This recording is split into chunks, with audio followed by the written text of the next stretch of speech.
उत्तर प्रदेश की विधानसभा सीट रामपुर खास एक ऐसी सीट जिसने विधानसभा ही नहीं पूरे विश्व में रिकॉर्ड बनाया है, क्योंकि एक विधायक ने एक ही दल के सिंबल पर 9 बार जीतकर Guinness book of world record में अपना नाम दर्ज कराया है। अब पूर्व विधायक हैं, लेकिन परिवार की इस बागडोर को आगे भी बढ़ा दिया है पार्टी के ही सिंबल पर अब आराधना मिश्रा मोना ने।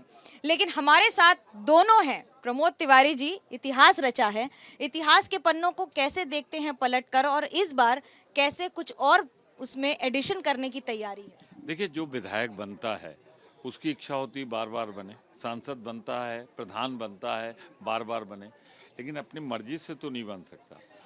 तो मैं मानता हूँ कि ये मेरा जीत नहीं है, ये रामपुर खास की महान जनता का रिकॉर्ड है कि जिसने लगातार 9 बार एक फैसले पे अपने को कायम रखा और नतीजे के तौर पे मुझे मौका दिया कि मैं रामपुर खास को सड़क, बिजली, पानी, अस्पताल और इन सब से बढ़कर गरीब की सुरक्षा के मामले में आज अगर रामपुर खास का नाम लिया जाता है तो इसका सारा श्रेय रामपुर खास के महान मतदाताओं को जाता है, जिन्होंने 9 बार मुझे, 2 बार मोना जी को जिताया है। और मैं दावे से कह सकता हूँ जो माहौल है मुझसे ज़्यादा कोई नहीं जानता। इस बार रिकॉर्ड मतों से मोना जी फिर जीतने जा रही हैं, इसमें कोई दो राय नहीं। कई बार आपने भी रिकॉर्ड कायम किए हैं, इस बार बेटी से क्या एक्सपेक्ट करते हैं? मुझे ऐसा लगता है कि बेटी जैसे यहाँ देखिए ना, चूल्हे तक पहुँच गई, हम कभी नहीं पहुँचे। तो इनका रिश्ता इस बार महिलाओं ने ठान लिया है, महिलाओं ने ठान लिया कि हमारी बेटी है, हमारी बहन है, और नौजवानों ने ये ठाना है। ख़ास तौर से यहाँ जिस तरीके से हिंसा हुई, घटना एक हुई उसमें की गई, उसके बाद अठेया परगना रामपुर खास ने ये ठाना है कि हम गुंडागर्दी किसी को करने नहीं देंगे और अपनी बहन को जिसने गाली दी हो उसको किसी कीमत पर उसकी जमानत नहीं बचने देंगे। लेकिन इस बार जब आप रोटी बनाना शुरू कर देती हैं घर की बेटी होकर, तो क्या हम ये माने कि इस चूल्हे की आग बहुत दूर तक जाएगी? देखिए, मैं तो बेटी हूँ, ये घर भी मेरा है, ये घर का आंगन भी मेरा है। और चूल्हे तो क्या, मैं यहाँ के हर दिल में मैं मानती हूँ कि ये जितनी बैठी हैं मेरी माँ स्वरूप हैं, मेरी बहनें हैं, मेरे भाई हैं, मेरे बुज़ुर्ग हैं, पिता समान हैं। तो मेरा घर के आंगन है, कोई नई चीज़ नहीं है मेरे लिए। मैं बचपन में यहीं खेल कूद करके इन्हीं के बीच में बड़ी हुई, तो मेरे लिए कोई नई चीज़ नहीं है ये। जहाँ तक चूल्हे की आग की सवाल है, मैं इतना ही कहूँगी कि रामपुर खास ने हमेशा इतिहास रचा है, और रामपुर खास Guinness book of world record तक पहुँचा। पर जैसा मेरे पिता ने कहा कि जब भी रामपुर खास के बारे में लिखा जाएगा, सुनहरे अक्षरों में रामपुर खास की विकास की कथा, रामपुर खास की जनता का नाम हमेशा लिखा जाएगा। रोटी तो बना रही हैं, राजनीति की भाषा में इसे रोटी सेकना भी कहा जाता है। मैंने कहा ना कि ये मेरा घर है, और घर की बेटी घर के काम में हमेशा हाथ बटाती आई है। शायद ये आज सबके बीच में, गांव में जब भी हम लोग आते थे तो कोई काकी, कोई चाची, कोई दादी, कोई भाभी, भौजाई, सबसे यही रिश्ते हैं। तो हम तो किसी के घर में जाकर के, हम लोग आज भी बचपन में भी यही करते थे, आज भी, कि उनके घरों में जाकर खाना खा लिया, बैठ के उनसे बात कर ली, रोटी सेक ली, उनके साथ सब्जियां काट ली। तो ये तो एक परंपरा है। रामपुर खास में 42 वर्ष हो गए मेरे परिवार को, ये मेरा घर है, और यहाँ के लोग मेरे लिए जनता, मतदाता नहीं है, ये मेरे घर के सदस्य हैं, और हमेशा ये रिश्ता बना रहेगा। घर के सदस्य कभी कभी नाराज भी हो जाते हैं, वो वोट जो आपको नहीं दिए जाते हैं वो नाराजगी होती है, उन्हें कैसे संभालेंगी? देखिए, मैं ये मानती हूँ कि जिस लक्ष्य से मैं यहाँ लेकर के मैं आई, मेरे पिता ने जो विरासत मुझे दी, बहुत सारे काम रामपुर खास का जो मॉडल रहा है वो डेवलपमेंट का मॉडल था। मैंने पूरी कोशिश की, जो अधूरे काम मेरे पिता के थे, जो अधूरे सपने थे, चाहे सड़क हो, बिजली हो, पानी हो, अस्पताल हो, ट्रॉमा सेंटर हो, महिलाओं का, बच्चों का अस्पताल हो, ITI हो, जितना मुझसे बन पड़ा मैंने किया।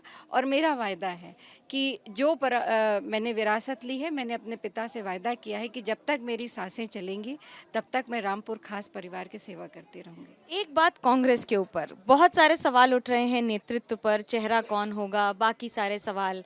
तो क्या इस बार लगता है कि चेहरे की कमी है पार्टी में, या फिर मुद्दों की कमी है, या कुछ आगे बढ़ने में पिछड़ रही है कि समाजवादी पार्टी जैसी विरोधी पक्ष के साथ ही तो जगह लेनी होगी बीजेपी के खिलाफ? कैसे होगा ये संभव? देखिए, कांग्रेस पार्टी प्रियंका गांधी के नेतृत्व में अपने मुद्दों पर चुनाव लड़ने जा रही है।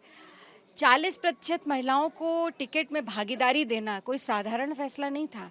और मेरी तो चुनौती है, आज़ाद भारत देश में कोई ऐसी पार्टी मुझे बता दीजिए जिसने इतना बड़ा निर्णय लिया हो। और ये निर्णय अगर लिया है तो ये प्रियंका गांधी ने जो पिछले 3 वर्षों में उत्तर प्रदेश में देखा है, चाहे हाथरस की घटना हुई हो, उन्नाव की घटना हुई हो, जितनी भी घटनाएं हुई, हम लोगों ने संघर्ष किया है प्रियंका जी के नेतृत्व में उनको न्याय दिलाने के लिए।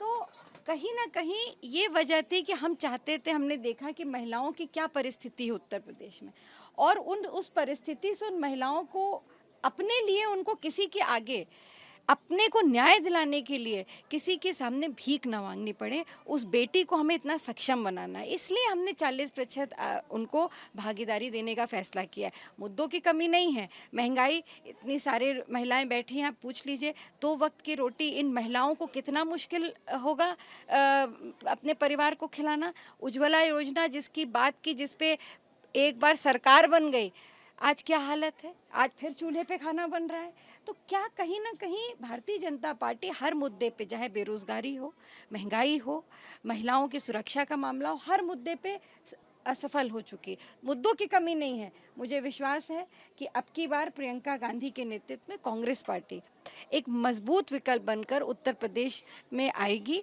और हमें ये विश्वास देखने को मिल रहा है, जनता के बीच में मिल रहा है।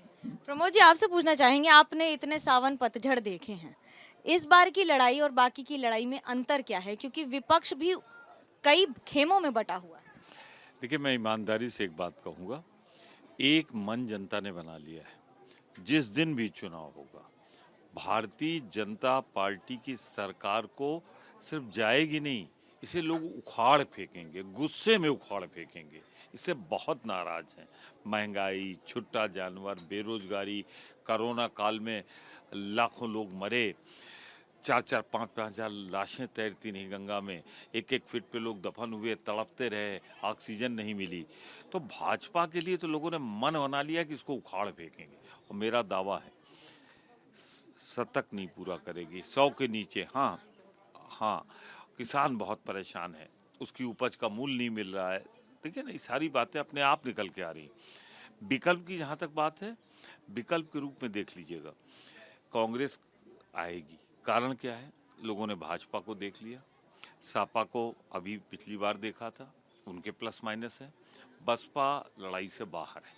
तो कुल मिला के मैं कह सकता हूँ, प्रियंका गांधी इकलौता नेतृत्व इस समय है जिस पे लोग उम्मीद के साथ देख रहे हैं। नौजवान, महिलाएं, मंत्री का चेहरा ही तो नहीं है।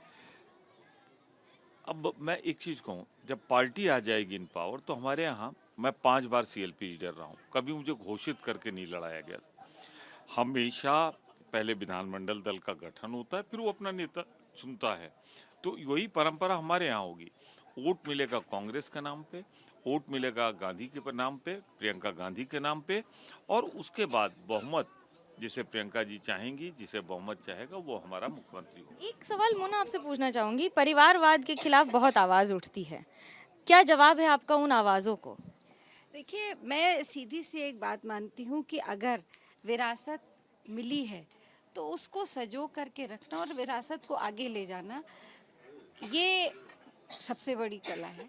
और अगर जिम्मेदारी कोई किसी पद पे लेता है, मुझे भी ये विरासत मिली, मैंने अपने पिता से ली, पर मैंने बहुत संघर्ष किया। 15 साल मैं ब्लॉक प्रमुख रही इसी विधानसभा से, और लड़ करके, ये कोई मैं नॉमिनेट होकर नहीं आई थी, मैं लड़ करके 15 साल ब्लॉक प्रमुख रही, काम सीखा। मेरे पिता ने मुझे एक एक छोटे से बड़ा काम करना सिखाया। कांग्रेस पार्टी के संगठन में मैंने लंबे समय तक काम किया, 2000 से लेकर के अभी भी कर रही हूँ, तो काम सीखा है। विरासत मिलना आसान है। क्या नहीं सीखा इन्होंने, ये बताइए। जो इन्होंने नहीं सीखा वो मैं बता दूंगा, पर जो विरासत की बात होती है, मेरी चुनौती है कि पूरे हिंदुस्तान के पिछले 1 शताब्दी के इतिहास में एक परिवार बता दो जिसके पंडित जवाहरलाल नेहरू ने 14 साल जेल में बिताए हों, एक माँ इंदिरा गांधी जिसने देश के टुकड़े ना हों अपने सीने पे 36 गोलियां खाई हों, परिवार की बात हो रही ना, उसका बेटा राजीव गांधी, उसके शरीर के टुकड़े टुकड़े हो गए लेकिन उसने देश के नहीं टुकड़े होने दिए। और आज सोनिया गांधी के दरवाजे पे हम लोग खड़े रहे कि आप प्रधानमंत्री बन जाइए, बहुमत था। प्रधानमंत्री पद ठुकराने वाला कौन सा परिवार है? बल्कि यहाँ तो वो है कि आडवाणी जी का हक था, उनको धक्का मार के हटा दिया गया और मोदी जी बन गए। राहुल गांधी ने राष्ट्रीय अध्यक्ष पद छोड़ा और प्रियंका गांधी जिस तरह जेल की यातनाएं सही लखीमपुर में, आज अगर किसानों को न्याय मिला है तो प्रियंका गांधी बहुत बड़ी दिन है। कौन है ऐसा परिवार जो बताइए जिसमें 2 शहादत हुई हो माँ बेटे की, और बाप ने पंडित जवाहरलाल नेहरू ने 14 साल जेल में बिताए हों। मैं अपने सवाल पर वापस आती हूँ। सबसे अच्छा खाना लाइट नोट पर डिश कौन सी बनाती हैं मोना, और क्या नहीं सीखा उन्होंने आपसे? हाँ देखिए, मुझसे तो खाने का नहीं सीख सकती थी कि मुझे तो हॉस्टल में रहा हूँ, सिवा चाय बनाने के आज तक मैंने कुछ बनाई नहीं। पर मोना के साथ एक समस्या है जो मैं उनके मुंह पे कह दे रहा हूँ कि हर चीज़ दिल पे लेती, बहुत जेन्युइन है। राजनीति में बहुत जेन्युइन हो जाना तकलीफ देता है, तो इनको व्यवहारिक भी होना पड़ेगा। मोना बहुत ऑनेस्ट है, मोना बहुत जेन्युइन है, इनको थोड़ा राजनीति के पेच समझने होंगे। समय लगेगा पेज समझने में, ये बात तो दिल पे ले ली क्या? हाँ ली, ये रोज़ मुझे सीखने को मिलता है पिता से अपने। पर जी हाँ, ये बात बिल्कुल सही है कि कुछ चीज़ों में, खासकर मैं अपने रिश्तों में, चाहे वो पारिवारिक रिश्ते हो या छेद के, मैं सब मुझे कष्ट होता है कभी। और ये पिता से मैं सीखती हूँ कि थोड़ा व्यवहारिक हो, हर चीज़ को इतना पर्सनलाइज और वो लेना नहीं ठीक है। पर मुझे लगता है कि ये सब राजनीति का हिस्सा है, सीख जाऊंगी इसको भी धीरे धीरे। रोटी दे दीजिए भाई, बिटिया की बनाई हुई रोटी खाकर बताइए बहुत खाई कैसी है, कैसी बनी है आज की। बहुत खाई है उन्होंने मुझे खाना। राजनीति में कई शब्दावली का इस्तेमाल है। प्याज दीजिए। मुझे खाना बनाने का बहुत शौक था, और मैं अपने पिता के लिए ही ज़्यादा खाना बनाती थी क्योंकि उनको खाने का शौक था। मैं हमेशा बनाती थी और मेरा बनाए खाना अब वोटरों के साथ आज समय बिताकर रोटी बनाकर कैसा लगा? ये वोटर नहीं है, ये सब मेरे घर के सदस्य हैं। वोटर कह देंगे तो सब बुरा मान जाएंगे। ये घर के परिवार के सब मेरे घर के सदस्य हैं और अच्छा लग रहा है, बहुत खुश। खाने का जो सुकम, पिता और बेटी का एक और समर्पण और दूसरी ओर विश्वास कि रामपुर को क्यों रखा है खास। रामपुर की जनता के बीच में, यानी कि अपने ही कॉन्स्टिट्यूंसी में, यहाँ की विधायिका और पूर्व विधायक दोनों एक साथ हैं। लेकिन हम सवाल करेंगे लोगों से कि इस बार क्या है उनके मुद्दे, क्या है इस बार आपके लिए जनता के मुद्दे, क्या है? हमारा मुद्दा है कि हम महंगाई बहुत तगड़ी है। 30 रुपए किलो आलू, 40 रुपए किलो गोभी और 80 रुपए किलो टमाटर। बताओ हम परिवार कैसे पालेंगे? इतनी महंगाई में हम कैसे चलेंगे? रोटी बन रही है चाची, कितना महंगा हो गया है सब कुछ, क्या असर पड़ रहा है इस बार मतदान पर, बताइएगा। महंगा मतदान पर क्या फर्क है? मतदान पे हम जैसे दीदी के साथ हैं, हमका कांग्रेस की ज़रूरत यह है। बीजेपी से हमका इतनी महंगाई मिली, इतनी महंगाई हुई कि तेल 200 रुपये लीटर मिलता है, गोभी इतनी महंगी है, सब्जी, पढ़ाई लिखाई इतनी महंगी है सब चीज़। तो हम तो चाहेंगे कि कांग्रेस ही आए हमारे। कांग्रेस ज्यादा पसंद है कि दीदी ज्यादा पसंद है? नहीं, दीदी पसंद है। दीदी आएंगी, कांग्रेस आएगी तो दीदी आएंगी। कहाँ से? दीदी को जिताएंगे नहीं तो दीदी हमारी आएंगी कहाँ से यहाँ? लोगों से पूछते हैं कि क्या है इस बार आपके लिए, जब सब नेता सब आते हैं घर पर, नेता है कि घर वाले हैं, कैसे देखते हैं, कैसे रोकते हैं? दीदी हमारे घर वाले हैं। आज हमारे गैस होती तो आज दीदी क्यों परेशान होती बेचारी? उज्ज्वला में नहीं मिली? नहीं मिली भाई, कुछ नहीं मिली, बहुत परेशान भाई। गैस वैस नहीं मिली दीदी, अब क्या करी, चूल्हा बारक पड़ा है। दीदी हरे आए हैं।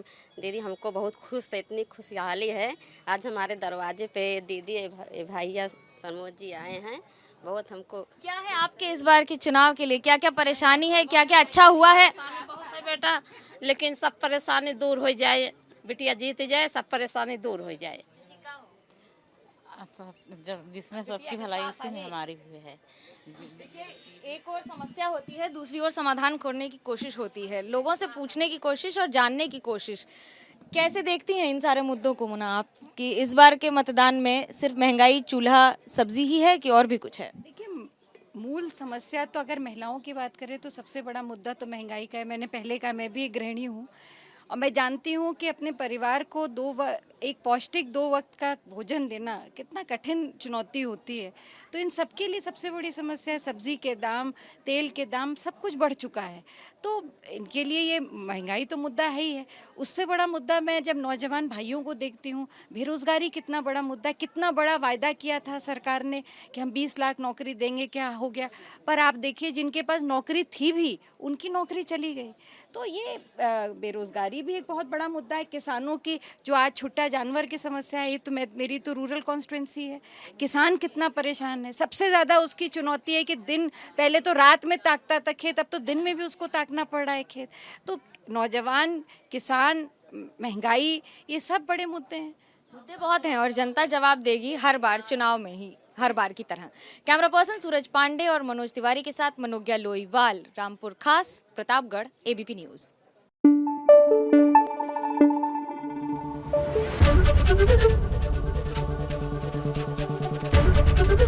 एबीपी न्यूज़ आपको रखे आगे।